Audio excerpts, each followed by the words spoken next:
Selamat datang kembali dalam program podcast kita, Akap Anta Kirana Asabwa dari Keblinger. Jadi kebenar.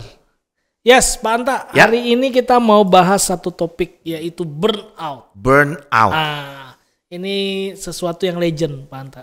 Dari dulu kayaknya sampai sekarang orang masih sering bilang, oh saya burnout nih, saya burnout. Nah sebenarnya definisinya apa sih, Pak Anta? Jadi kalau kita mendengar kata burnout, Ya. itu sebenarnya udah lama sekali sering diungkapkan. Iya, lama Yang banget. pertama di gereja, Yes. yang kedua di kantor. Di kantor. Jadi baik di pelayanan atau di pekerjaan, kata ini cukup ngehits ya.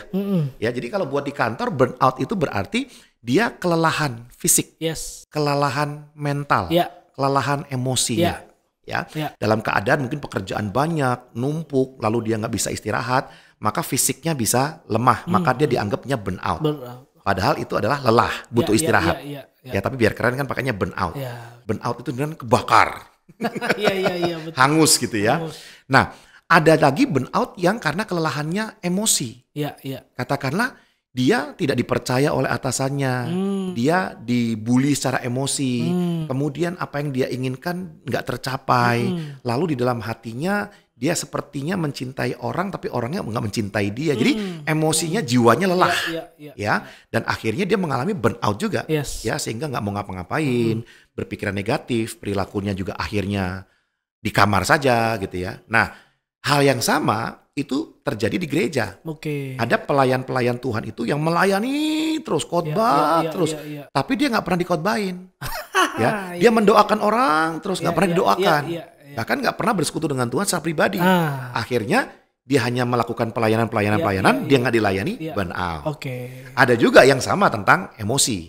Ya, jadi dia mengasihi orang lain, tapi dia tidak merasa dikasihi. Dikasihi. Burnout. Iya. Oke, jadi sebenarnya kata burnout itu adalah kata yang kita ciptakan sendiri untuk mewakili kelelahan fisik Iya. atau kelelahan emosi. Emosi. Oke. Nah, ini menarik nih Pak Anta, teman-teman. Kalau kita bilang burnout itu berarti kita ciptakan sendiri, Pak Anta. Berarti sebenarnya bisa kita delete juga dari kamus bahasa kita dong.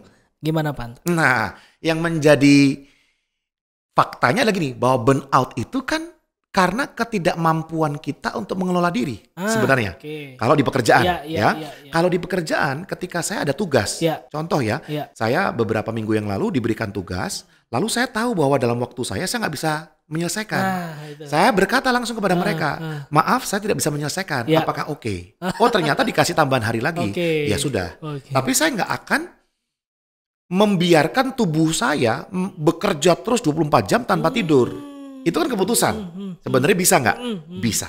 Ya, jadi sebenarnya untuk tidak burnout Ya. bisa. Bisa. Emosi contohnya. Ya. Ya, ketika orang tidak menghargai saya atau ketika orang tidak mengasihi saya atau saya tidak dipuji orang, saya kan nggak perlu untuk menerima itu sebagai sesuatu yang korban ya. Iya. Aduh, nggak Oh, bisa. oke. Saya bisa bertemu dengan orang-orang yang mengasihi saya dong.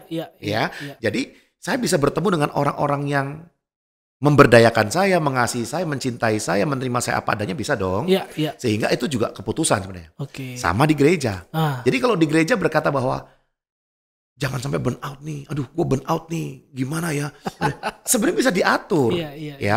Jadi saya meyakini bahwa orang-orang Kristen itu sangat bisa untuk tidak burnout. Oh, oke. Caranya gimana? Iya.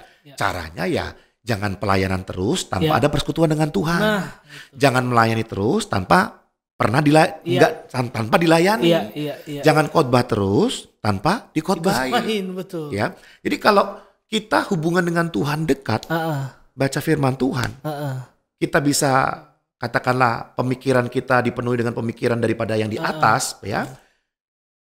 Tidak akan pernah burnout. Yes. Oke. Ya kalau misalkan Pak Buas nanya ke saya, Pak Anta pernah burnout nggak? Saya berkata, saya lelah pernah. Iya. Tapi kalau burnout enggak. Wih, mantap. Ya. Nah kalau kita bisa ciptakan itu burnout, kita kan bisa delete, betul sekali. Iya itu Ya, dong. ya. Jadi kita nggak perlu besar-besarkan kata burnout Nah. itu. Yang jadi keblinger adalah, Heeh. jangan deh nanti burnout. Heeh. Ya, jangan dikasih pelayanan deh, nanti burnout.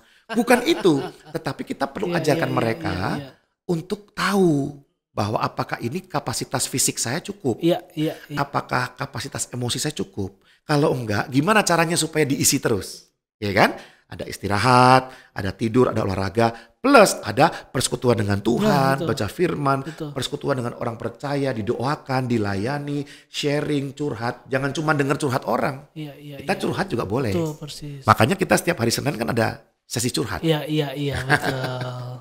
Nah, menarik nih Pak Anta. Saya ingat di Alkitab Yesus tuh ya Pak Anta. Yesus pernah satu waktu dia dengar kabar Yohanes Pembaptis mati, kepalanya dipenggal. Dia lagi mau ngasingin diri tuh Pak Anta, ya kan? Di Alkitab dikatakan dia mau mengasingkan diri, sedih secara manusia. Tapi tiba-tiba orang banyak menantikan dia. Sampai di seberang Danau Genesaret itu ada orang banyak. Betul. Dan yang menarik Yesus nggak jadi mengasingkan diri Pak Anta. Melayani malah. Melayani sampai ribuan orang dikasih makan. Ya. Berarti kan kita setuju nggak kalau Yesus tuh juga nggak pernah burnout gitu Pak Anta? Ya, sebenarnya kalau diperhatikan Yesus itu kan sudah emosinya sedih, Yohanes Pembaptis mati, lalu kemudian dia pelayanan juga banyak, ya. Kalau kita baca di Alkitab kan waktunya banyak di jalan, bukan di tempat ibadah atau di rumah. Sampai dia nggak punya tempat untuk membaringkan dirinya. Betul, ya. Jadi kalau kita lihat dari Yesus, begitu dia dalam keadaan capek, lelah, emosi, fisik, tetap aja hatinya muncul belas kasihan dan dia melayani, ya kan? Jadi sebenarnya apakah bisa kita nggak burnout? Bisa. Jadi jangan dimunculkan kata burnout itu, buang aja jauh-jauh. Masa di dalam Kristus kita burnout? Betul. Nah, ini menarik nih teman-teman. Kalau tadi Pak Anta sampaikan Yesus aja nggak pernah burnout, dia contoh yang ideal ya Pak Anta ya. Cuma orang kan sering excuse nih dalam dirinya Pak Anta.